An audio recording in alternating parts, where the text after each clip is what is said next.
Hello friends, basic education channel में आप सभी का स्वागत है। मैं हूं नियो। अगर आप एडीओ एग्ज़ाम या व्यापम की किसी एग्ज़ाम की तैयारी कर रहे हैं तो मेरे चैनल को सब्सक्राइब कर लीजिए, क्योंकि मेरे चैनल के प्लेलिस्ट में आपको एडीओ एग्ज़ाम से संबंधित और सीजी व्यापम एग्ज़ाम से संबंधित जो एमसीक्यू क्वेश्चन है लगातार मिलता रहेगा। तो चलिए आज की क्लास स्टार्ट करते हैं। सबसे पहले पिछली क्लास में आपसे जो प्रश्न पूछा गया था उसका आंसर देख लेते हैं। प्रश्न था, राज्य सूचना आयोग का गठन किस धारा के तहत किया जाता है?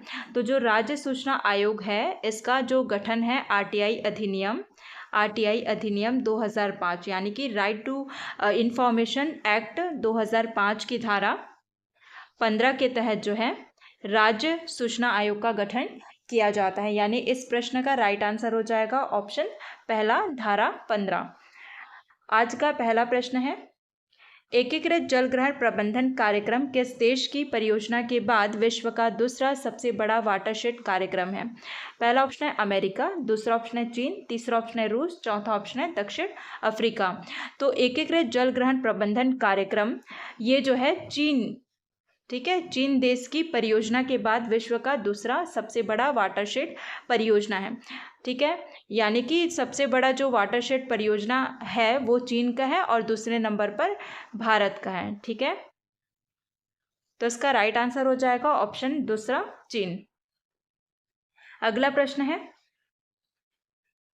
श्रद्धांजलि योजना के संबंध में सही नहीं है।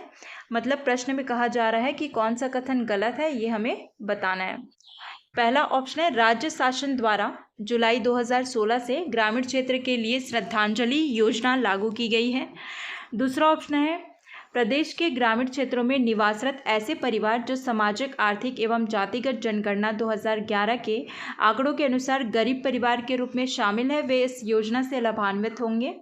तीसरा ऑप्शन है, योजना के अंतर्गत परिवार के मुखिया या कमाऊ सदस्य के मृत्यु होने पर 48 घंटे के भीतर मृतक के अंतिम संस्कार के लिए मृतक के परिवार को 2000 रुपये तत्काल एकमुश्त वित्तीय सहायता प्राप्त करने की पात्रता होगी।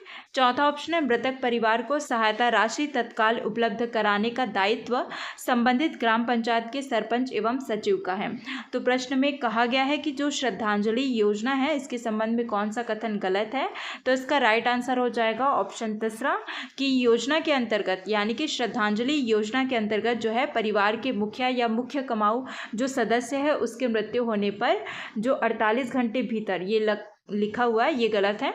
24 घंटे के भीतर, यानी अगर मान लीजिए किसी परिवार है उसका मुखिया या मुख्य कमाऊ सदस्य उसकी मृत्यु हो जाती है तो 24 घंटे के भीतर जो है मृतक के अंतिम संस्कार के लिए मृतक के जो परिवार है उसको 2000 रुपये की जो एकमुश्त वित्तीय सहायता राशि प्रदान किया जाता है। और ये जो वित्तीय सहायता प्रदान करने का जो दायित्व होता है वो होता है संबंधित ग्राम पंचायत के सरपंच एवं सचिव का होता है। ठीक है, और इस योजना को प्रारंभ किया गया था जुलाई 2016 में। ठीक है, अगला प्रश्न है, जनपद पंचायत विकास निधि योजना प्रारंभ की गई है। पहला ऑप्शन है वित्तीय वर्ष 2015-16 में, दूसरा ऑप्शन है वित्तीय वर्ष, ये वित्तीय होगा, ठीक है, 2016-17 से, तीसरा ऑप्शन है वित्तीय वर्ष 2017-18 से, चौथा ऑप्शन है वित्तीय वर्ष 2018-19 से। तो जो जनपद पंचायत विकास निधि योजना है इसे प्रारंभ किया गया था वित्तीय वर्ष 2017-18 से। कब प्रारंभ किया गया था? वित्तीय वर्ष 2017-18 से जो है जनपद पंचायत विकास निधि योजना को प्रारंभ किया गया था। यानी इस प्रश्न का राइट आंसर हो जाएगा ऑप्शन तीसरा। बाकी इस योजना को जो है क्रियान्वित करने के लिए प्रत्येक जनपद पंचायत को जो है अनुदान राशि प्रदान किया जाता है, जिससे कि जो है ग्रामीण क्षेत्रों में आर्थिक विकास एवं सामाजिक न्याय के कार्यों को जनपद पंचायत के द्वारा अच्छे से पूर्ण किया जा सके। अगला प्रश्न है, वित्तीय वर्ष 2023-24 में जनपद पंचायत विकास निधि के अंतर्गत कितने करोड़ रुपए की बजट का प्रावधान किया गया है? पहला ऑप्शन है 65.42 करोड़, दूसरा ऑप्शन है 64.42 करोड़, तीसरा ऑप्शन है 63.42 करोड़, चौथा ऑप्शन है 62.42 करोड़। तो वित्तीय वर्ष 2023-24 में जो जनपद पंचायत विकास निधि योजना है इसके अंतर्गत जो है 65.42 करोड़ रुपए की जो राशि है वो बजट का प्रावधान किया गया है। यानी 65.42 करोड़ रुपए की बजट का प्रावधान किया गया है। तो इस प्रश्न का राइट आंसर हो जाएगा ऑप्शन पहला 65.42 करोड़ रुपए। अगला प्रश्न है, केंद्रीय सूचना आयोग का संबंध है। पहला ऑप्शन है आरटीआई अधिनियम की धारा 13 में वर्णित संस्थान से है। दूसरा ऑप्शन है आरटीआई अधिनियम की धारा 12 में वर्णित आयोग से है। तीसरा ऑप्शन है आरटीआई अधिनियम की धारा 11 में वर्णित आयोग से है। चौथा ऑप्शन है आरटीआई अधिनियम की धारा 10 में वर्णित आयोग से है। तो जो केंद्रीय सूचना आयोग है इसका संबंध होता है आरटीआई अधिनियम यानी कि राइट टू इंफॉर्मेशन जो एक्ट 2005 है इसकी धारा 12 से, ठीक है, यानी धारा 12 के अंतर्गत जो है या धारा 12 के तहत केंद्रीय सूचना आयोग का गठन किया जाता है। तो इस प्रश्न का राइट आंसर हो जाएगा ऑप्शन दूसरा। अगला प्रश्न है, प्रधानमंत्री ग्राम सड़क योजना के संबंध में सही है। पहला है, इस योजना के अंतर्गत प्रथम प्राथमिकता सभी 1000 या उससे अधिक आबादी की बसाहटों को बारहमासी मार्ग से जोड़ना। दूसरा ऑप्शन है आदिवासी तथा पहाड़ी क्षेत्र की स्थिति में 500 या उससे अधिक आबादी वाले बसाहटों को बारहमासी सड़क मार्ग से जोड़ना। तीसरा ऑप्शन है उपरोक्त दोनों। चौथा ऑप्शन है इनमें से कोई नहीं। तो प्रश्न में कहा गया है कि प्रधानमंत्री ग्राम सड़क योजना के संबंध में सही है, ठीक है। तो देखते हैं, पहला है, इस योजना के अंतर्गत प्रथम प्राथमिकता सभी 1000 या उससे अधिक आबादी की बसाहटों को बारहमासी मार्ग से जोड़ना, ये होता है। बिल्कुल सही है कि प्रधानमंत्री ग्राम सड़क योजना की जो प्राथमिकता होती है, प्रथम प्राथमिकता होती है कि ऐसी आबादी जहाँ की आबादी 1000 या उससे अधिक है, ठीक है, ऐसे बसाहटें जहाँ की आबादी 1000 या उससे अधिक है, उन बसाहटों को बारहमासी सड़क सुविधा उपलब्ध कराना, ठीक है। और आदिवासी तथा पहाड़ी क्षेत्र की स्थिति में मान लीजिए अगर वहाँ की बसाहटें हैं जहाँ की आबादी 500 या उससे अधिक है, ऐसी बसाहटों को बारहमासी सड़क सुविधा उपलब्ध कराना, ये जो है प्रधानमंत्री ग्राम सड़क योजना का उद्देश्य होता है। यानी पहला ऑप्शन भी सही है और ऑप्शन दूसरा भी सही है, ठीक है। तो इसका राइट आंसर हो जाएगा ऑप्शन तीसरा, उपरोक्त दोनों, ठीक है। अगला प्रश्न है, रोशनी परियोजना के अंतर्गत कितने प्रतिशत महिलाओं को प्रशिक्षण दिया जाना प्रावधानित है। पहला ऑप्शन है 33%, दूसरा ऑप्शन है 30%, तीसरा ऑप्शन है 50%, चौथा ऑप्शन है 40%। तो रोशनी परियोजना इसके अंतर्गत जो है 40% जो महिला है उनको प्रशिक्षण दिया जाना प्रावधानित है। यानी इस प्रश्न का राइट आंसर हो जाएगा ऑप्शन चौथा। अगला प्रश्न है, रोशनी कार्यक्रम के अंतर्गत सही कथन का चुनाव कीजिए। पहला ऑप्शन है, रोशनी कार्यक्रम के अंतर्गत 100% आवासीय प्रशिक्षण दिया जाता है। दूसरा है, विशिष्ट रूप से व्यक्तिगत रोजगार के लिए प्रशिक्षण दिया जाएगा। तीसरा ऑप्शन है, कम से कम 70% युवाओं को प्लेसमेंट सुविधा दिया जाएगा। चौथा ऑप्शन है, पाठ्यक्रम की अवधि 3 माह से 1 वर्ष की होगी। तो प्रश्न में कहा गया है जो रोशनी कार्यक्रम है उसके अंतर्गत कौन सा कथन सही है, इसे चुनना है, ठीक है।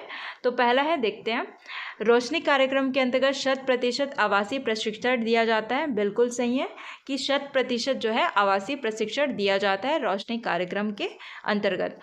दूसरा है, विशिष्ट रूप से व्यक्तिगत रोजगार के लिए प्रशिक्षण दिया जाएगा। बिल्कुल सही है। अगला है, कम से कम 70% युवाओं को प्लेसमेंट सुनिश्चित किया जाएगा।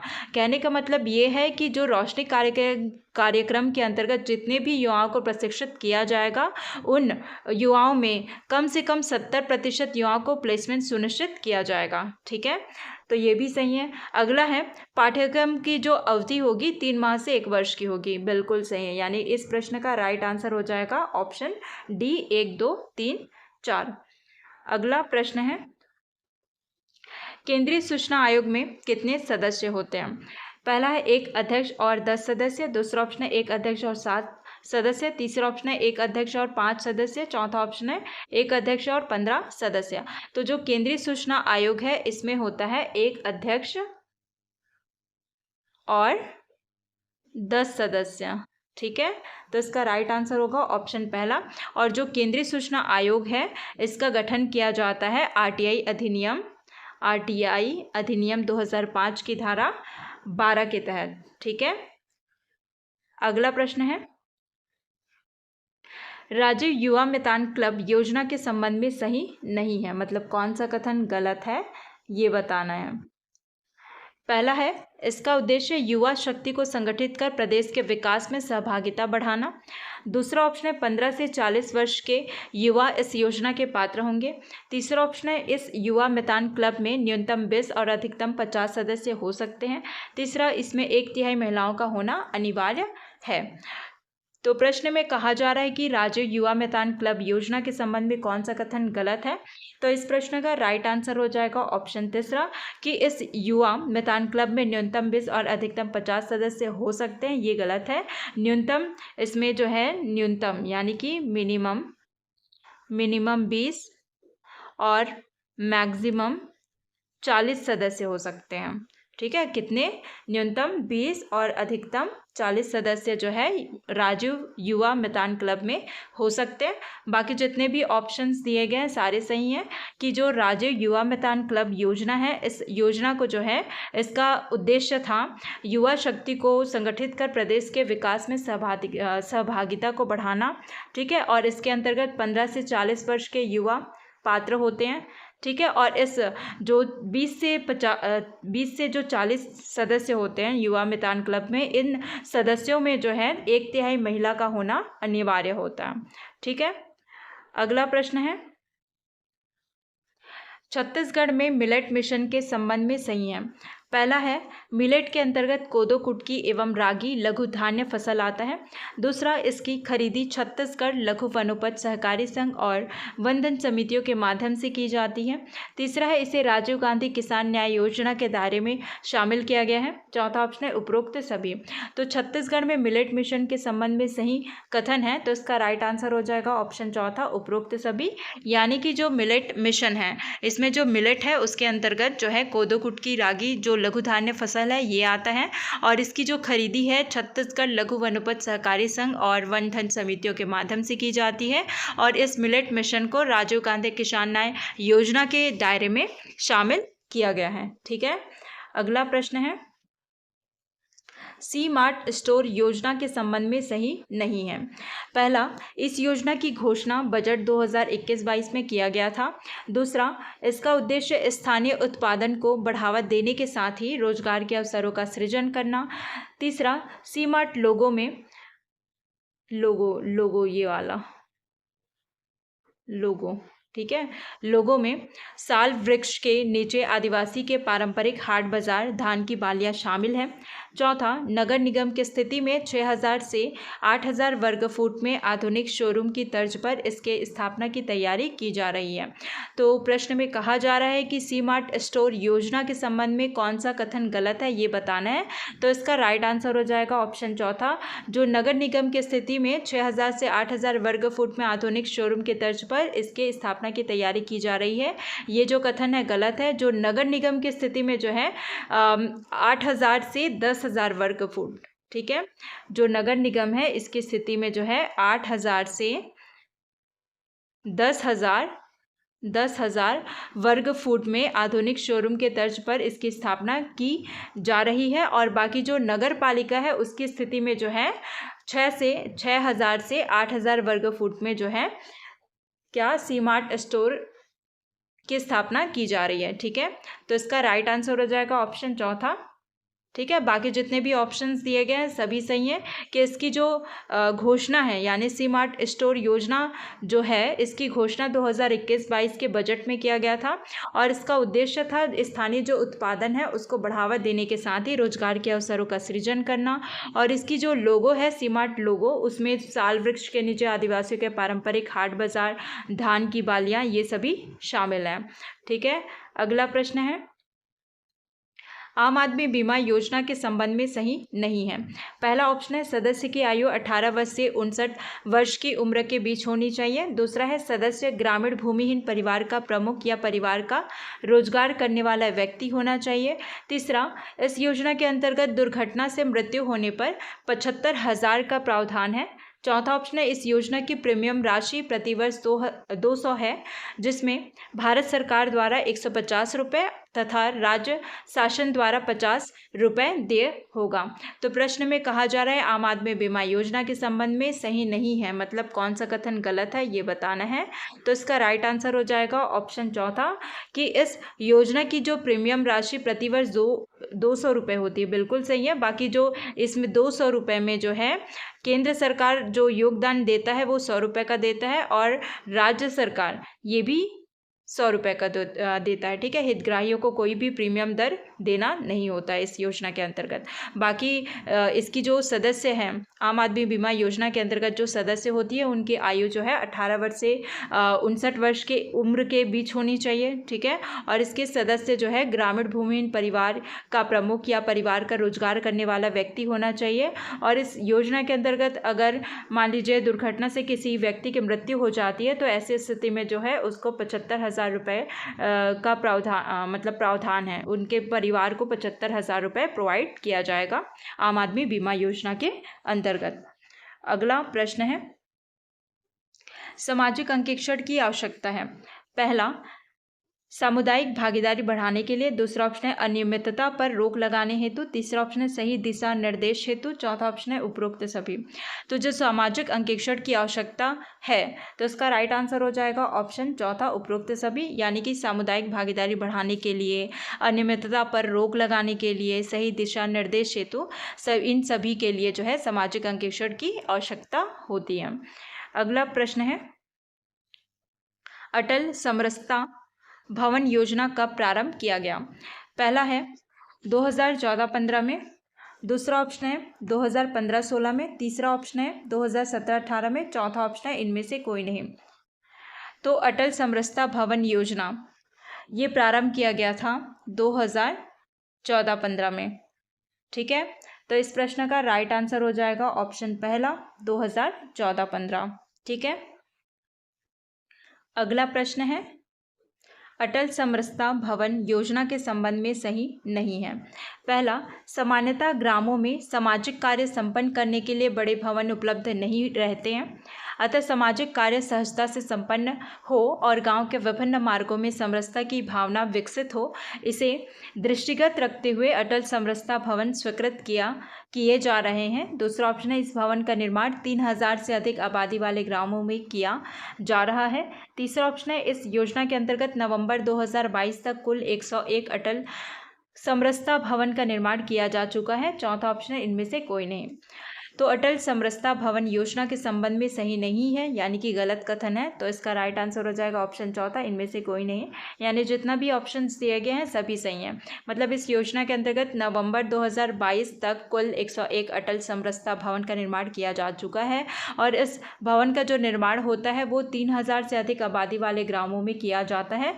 और बाकी जो है सामान्यतः गाँव में जो सामाजिक कार्य संपन्न करने के लिए जो है बड़े भवन नहीं होते, तो क्या होता है कि जो सामाजिक कार्य सहजता से संपन्न नहीं हो पाता, तो ऐसी स्थिति में जो है गांव के विभिन्न वर्गों में समरसता की भावना विकसित हो, इसको ध्यान में रखते हुए जो है अटल समरसता भवन जो स्वीकृत किए जाते हैं, यानी कि अटल समरसता भवन का निर्माण किया जाता है। ठीक है, इस योजना के अंतर्गत। अगला प्रश्न है राष्ट्रीय ग्रामीण आजीविका मिशन के अंतर्गत राज्य का वित्तीय अंशदान क्या है। पहला ऑप्शन है 50%, दूसरा ऑप्शन है 40%, तीसरा ऑप्शन है 60%, चौथा ऑप्शन है इनमें से कोई नहीं। तो राष्ट्रीय ग्रामीण आजीविका मिशन यानी कि NRLM, national rural livelihood mission, इसके अंतर्गत जो है राज्य का जो वित्तीय अंशदान होता है वो होता है 40% का। तो इसका राइट आंसर हो जाएगा ऑप्शन दूसरा। अगला प्रश्न है प्रधानमंत्री ग्राम सड़क योजना का मुख्य उद्देश्य क्या है। पहला ऐसी बसाहटें जो मुख्यमंत्री ग्राम सड़क योजना के मापदंडों में नहीं है को जोड़ने का प्रावधान। दूसरा ऑप्शन है देश के प्रत्येक ग्राम को 12मासी सड़कों से जोड़ने का प्रावधान है।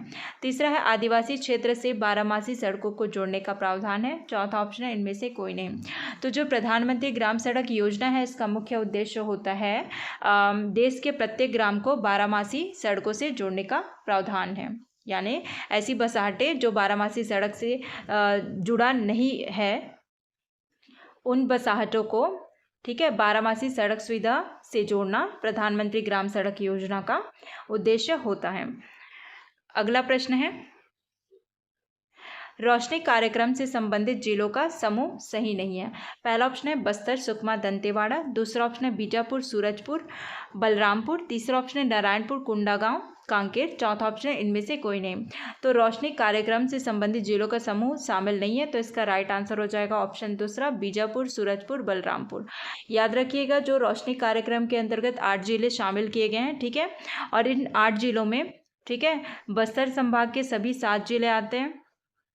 बस्तर संभाग के सभी 7 जिले आते हैं, प्लस एक कौन सा, बलरामपुर जिला, बलरामपुर जिला आता है, ठीक है।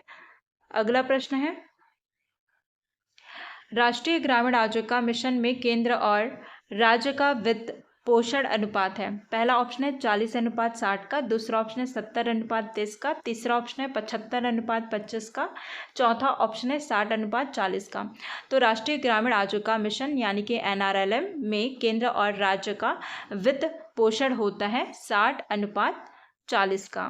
तो इसका राइट आंसर हो जाएगा ऑप्शन चौथा। पहले कितना था, 75-25 का होता था, लेकिन अब से है, वर्तमान में है 60-40 का, ठीक है। आपके लिए आज का प्रश्न है, छत्तीसगढ़ में सामाजिक अंकेक्षण हेतु जांच दल सदस्यों की संख्या होती है। पहला ऑप्शन है 3 से 5 सदस्य। दूसरा ऑप्शन है 5 से 7 सदस्य। तीसरा ऑप्शन है 7 से 9 सदस्य। चौथा ऑप्शन है 9 से 11 सदस्य। तो इसका राइट आंसर आपको कमेंट सेक्शन में बताना है। अगर वीडियो पसंद आया होगा तो वीडियो को लाइक शेयर करें और चैनल को सब्सक्राइब ज़रूर करें। मिलते हैं अगली क्लास में।